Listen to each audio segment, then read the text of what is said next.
Go. Welcome to It Takes Two. I'm Blair. I'm Chris. And today we'll be talking about Tia Mowry, My Next Act, Season 1, Episode 7. I need y'all to subscribe, like, share, comment. Look, there's no PTO from this show. We gonna work sick, injured, all the above. You ready, Blair? Yes, boss. Let's go. So we are still at the sleepover with Tia, Natasha, and Sierra. They played Never Have I Ever, and we learned that Tia has kissed a girl before. Wait a minute. She and her sister were dancing at a club, and that's when she kissed a girl. Stop right there for a second, right? They playing Never Have I Ever. She said, I kissed a girl sometime in 2008, maybe 2009. She got married to Corey in 2008. And I wonder, now I got to listen to the rumors. One thing I didn't want to do is bring hot topics onto the show. I wanted just to recap the show. But some people have suggested, not anybody in the comments, but some people have suggested maybe she got divorced from Corey because maybe she's not into Corey. And when I say into Corey, you know what I mean, into Corey's. You get what I'm saying? Maybe she's into Coretta's. Now, here's the thing, right? One thing I want to address from last show is even though Jackie was on there, I do not want to take advice of why or want to basically listen to Jackie or why Tia got divorced. Jackie herself got divorced 3-4 times. You get what I'm saying? But I find this very interesting that Tia is someone who needs someone to depend on, and so happens to be these two ladies that was forced upon us. You get what I'm saying? And now we're finding out that you kissed a girl, and when asked why, you're like, I don't know, it just happened. Maybe it was a dare. Tia, please stop. You're about to start the rumor mill on yourself. You get what I'm saying? Go ahead, Blair. Natasha also kissed Rihanna. Natasha couldn't wait to get that story out there. Yes. She's like, oh my goodness, maybe I shouldn't say this. Well, anyway, it was Friday. It was cold outside, but it was Friday. And then like we were just staring at each other. And then she told me open my mouth. And then I just kissed her. And I'm just like, ooh, you look like a groupie. I'm just like, you just couldn't wait to get your little Rihanna story out there. Okay, Natasha, you kissed Rihanna. Happy for you. Okay, keep going. So Tia shares that she has never been to a strip club. Even for her bachelorette, they didn't have a stripper. They just went out dancing. Well, Natasha and Sierra get it in their mind that they are going to plan a Vegas trip for Tia to do some of the things that she never got to do on her bachelorette. For Tia, the Vegas trip is a little bit triggering. She would always go there with Corey. Then Tia gets a call that she booked a TV movie of a character who kind of mirrors her life. Well, okay. I don't want to address her getting a role in a movie or show. Hopefully we get to see it. I do want to ask you, Blair, what was your thoughts on this scene, just overall of them basically making the undertone of the show? We're going to give you the bachelorette party that you didn't have. Well, in a sitcom, you always have to have a build-up for the story to have a full story arc. So this was their build-up as far as this is where we're taking this episode, Tia's bachelorette or unbachelorette party. So I was just like, okay, this is the beginning of the story. This is not a sitcom. Tia told us this is an unscripted reality TV show. Okay. Right? See, here's what I don't understand. And truth be told, listen, before y'all start typing, I actually enjoyed this episode. I did too, actually. I actually think this was actually a great episode out of all of them. But I just wonder or question, and maybe y'all can help me, why everything gotta be anti-marriage? Like, oh my goodness, you didn't have... Or maybe not anti-marriage, but it's always let's go back in time and give you what you didn't have. Just go to Vegas and have a good time. I was thinking about this too when I was watching the episode. I was like, is this kind of a slap in the face to whoever threw her bachelorette party? I was just like, and to think of like all the people that were probably at her bachelorette party, they're just like, oh, you didn't do this, or you didn't really get to live, and you didn't. I'm just like, at the time, she probably had a great time, and her friends who threw it for her probably like went all out for her as well. So I was just like, this is fun, but at the same time, I'm just kind of like, you don't have to undo her life. and that's what I'm saying. I'm like, everything always gotta be a tribute or something got to be a redoing of the past. Like, oh, I didn't have a prom, so you have this guy, as Blair would say on the sitcom, show up to your house and basically giving you the prom you didn't have. That's kind of weird to me. Now you didn't have a great bachelorette to where you had a strip club and things like that, and now it's almost like we go give you the bachelorette you didn't have. No, just go out and have a good time. Yes. It doesn't need to be like a whole like tone of like we are giving Tia basically the years that was taken from her. It just weird to me. And you know I what I'm think saying? also it plays into the fact that Tia can't stop talking about her marriage or divorce, because it's just like, yeah, everything doesn't have to be centered around her failed marriage. Like, go to Vegas, have a good time, and enjoy each other as friends. Exactly. So. Let's keep going. But Natasha and Sierra go to the sex shop. They want to get some goodies for the anti-bachelorette party. Natasha ends up calling Tia as she's packing for the girls trip, and they're at the sex shop picking out different things. So Tia overhears them talking about penis rings and nipple clamps and all this stuff. So we see Tia dropping Cairo off at her dad's house, and she kind of breaks down a little bit because Cairo starts crying and whining a little bit of trying to figure out where she's going because Cairo saw like the bags packed. Yeah. And Tia tells her that she is going to go on a trip, but she says it's not easy leaving her kids. It feels selfish to her when she's leaving for just fun. So she ends up calling her cousin Jerome, who just left, who conveniently has a camera in his room. Okay. And he gives her advice to go have a good time. You need to reset and have some fun for yourself. What's the point of calling Jerome? What's the point of Jerome leaving if you was gonna call him? Yeah. And here's the thing about it, and just a heads up, make sure for the rest of the episode you censor some of these things because we ain't trying to get flagged for this. Okay. Thing, right? And the whole point that I don't understand, Jerome left, but you still calling him. Hey, dude, you get what I'm saying? Just left. Like, and then you want me to believe, you see, this is the part of the episode, like, I ain't like the first 15 minutes. The 45 minutes after was fire. Yeah. You know? But the whole, like, hey, Mom, where you going? I'm getting on a thing that fly in the air. Say plane. Say plane. The girl's 6'7". She know what a plane is. She seen you get on a plane before. She's been on a plane before. Absolutely. So you don't have to be like that thing that flies in the air that go like, and I'm going to go have fun. You had fun before. So it's giving off performative. It's giving off and scene, you know. But my whole thing is, look, there's nothing wrong, Tia, with you dropping the child off at its father's house as, guess what, as you've been doing. You get what I'm saying? Dropping her off at her father's house. And for you going on a plane, she don't even have to know that you're going for fun. She's a child. You get what I'm saying? So I just felt like the playing it up of I'm having a hard time leaving. I'm about to have a breakdown. I got to pull over on the side of the road because I have to talk to Jerome, my support. You get what I'm saying? You're 40-something years old and you need your cousin Jerome to tell you to go to Vegas. It just, you're playing it up too much for me, T. Just go have fun. Yeah. All right, let's keep going. So Natasha and Sierra get to the plane, but Alita and Tia are not there. Yeah. Alita ends up making it just in time, but the plane departs without Tia. She does miss her flight, but she is still on her way. Yeah. We also see that Tahira is there to welcome the ladies. She has like a big balloon that says Tia, but Tia is not there to see it. Listen here, Tia was never supposed to get on that flight. Yep. They got the hotel room decked out with all of the bachelorette accoutrements, if you could imagine. Yes. The ladies go to dinner, and then Tia finally arrives.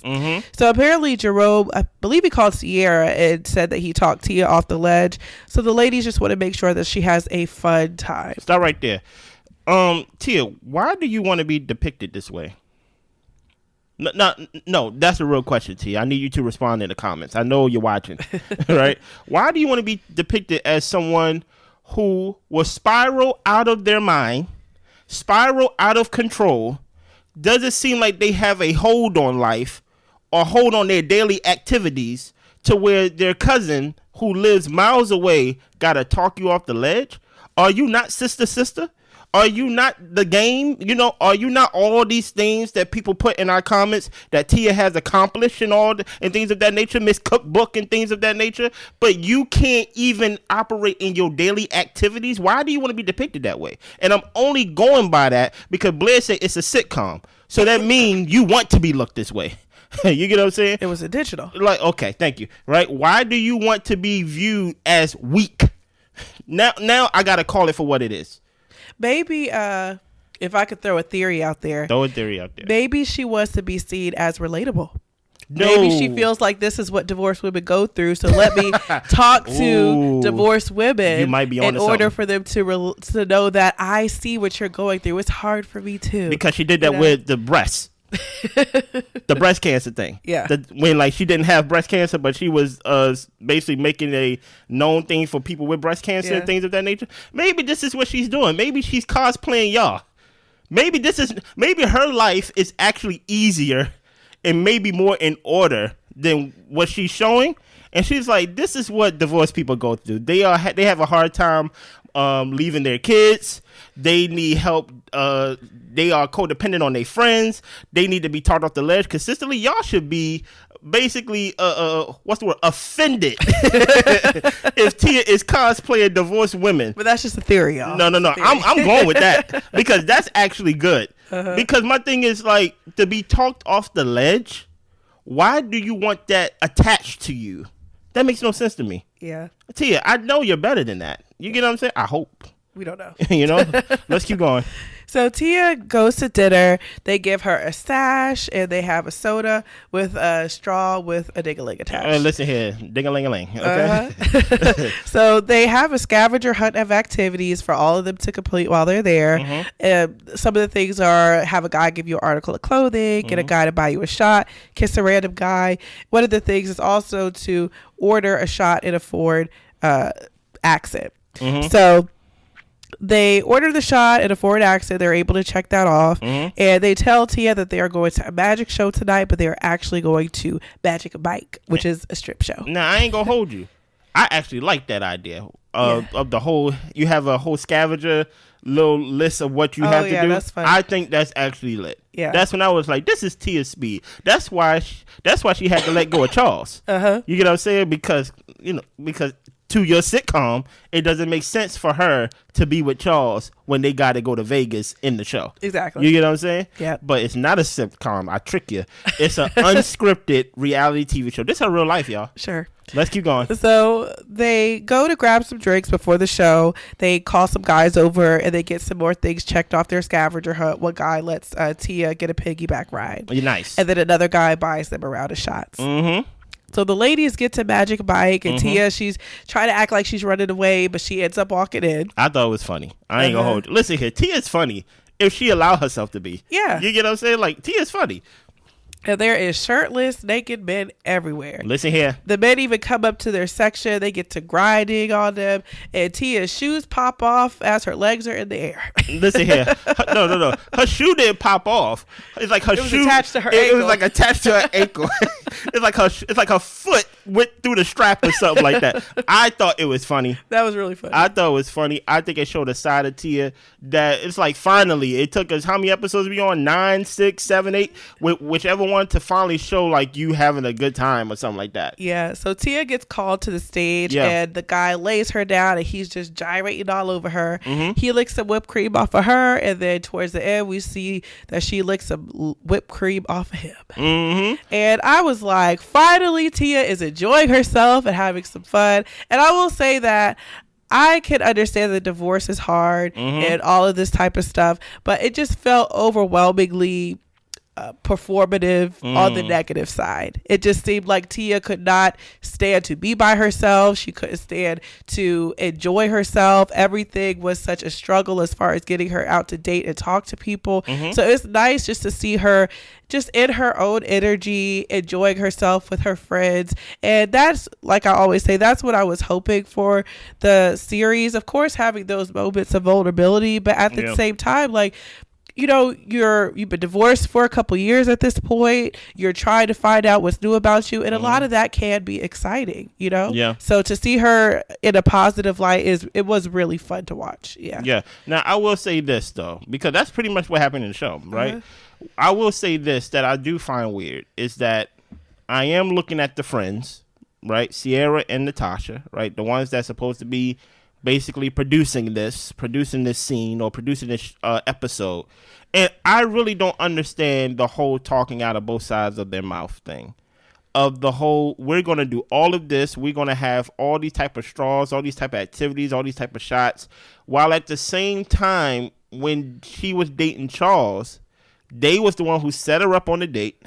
They was the one that told her you're moving too fast, right? Because you held his hand, right? Right. And then they basically said, hey, you're going to Vegas with us and things like that to give you that party that you didn't have so you could fully live. Like, at what point will Tia actually take control of her life?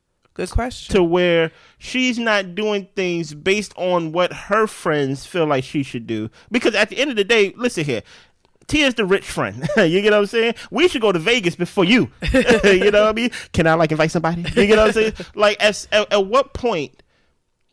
Because I do think there is a line of, okay, this is what I want to do, and this is what everybody made me do. So I don't want to be the bad friend that bring everybody down. But we've seen too many times where Tia's like this.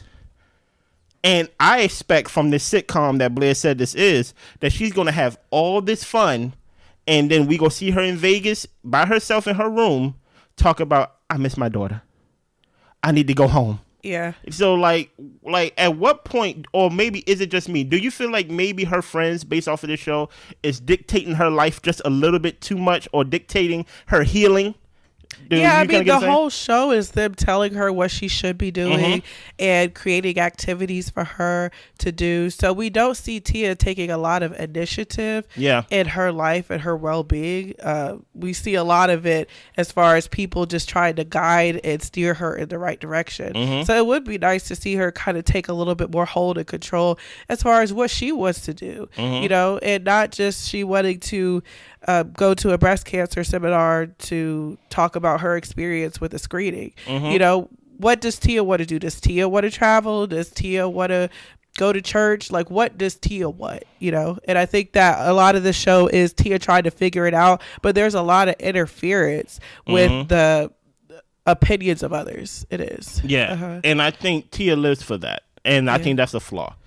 Even when she said she have Google alerts about herself. Yeah. To where she can read the tabloids about it. And the truth be told, Tia's not even in the tabloids that much. Yeah. You get what I'm saying? So that's why she needed the Google alerts, because she could be on the B side of it. She could be on the back page of it. But overall, I think, especially when they got to the show, seeing that side of Tia was hilarious. You get what I'm saying? I actually think it was fun. Maybe, and the only thing that sucks is I already know what's going to happen with the show. I already know what's going to happen in the next couple episodes. Tia's going to be like, I need to rush home. And that's when she go play up Cairo missing her, and about how much and how important motherhood is, and how much, you know, I'm taking back my time, and how hard it is to be a single mother, because Blair introduced something to us now. So we gonna go by what Blair said. She said that Tia can be allegedly cosplaying a divorced woman. You get what I'm saying? Even though she is divorced, and she can do her life however she wants, but she's like, maybe this is what divorced women go through. You know, of basically balancing their children, their fun, you know, the little thing in the sky, the plane, and it's just like, oh, trying to date, you know. So maybe she's cosplaying divorced people. I don't know. But I will also say that Tias do exist. The people to where everything is chaotic, everything is dramatic, and that is true. and they need a lot of people around to give them opinions and guidance and everything like that, even well into their 40s. So I don't want to say that Tia is totally, completely not being herself. I don't know that, because there are Tias in the world. You know, they exist. Hey, listen here. Don't try to backtrack. You already said it. We already got it recorded. And things of that nature. Anything else you want to add? That's all I got. Listen, I need y'all to subscribe, like, share, comment. We are so close to 4,000 subscribers. And when I say so close, we're about 500 away. So we're not that close. Listen, subscribe. That's all we need. Like the show, because we want other people to see it. We don't want to be selfish and hold it on to ourselves. And share it if you can. Comment if you want, because we like the comments as well. I'll be in the comments today. Yep. Y'all be good. Bye.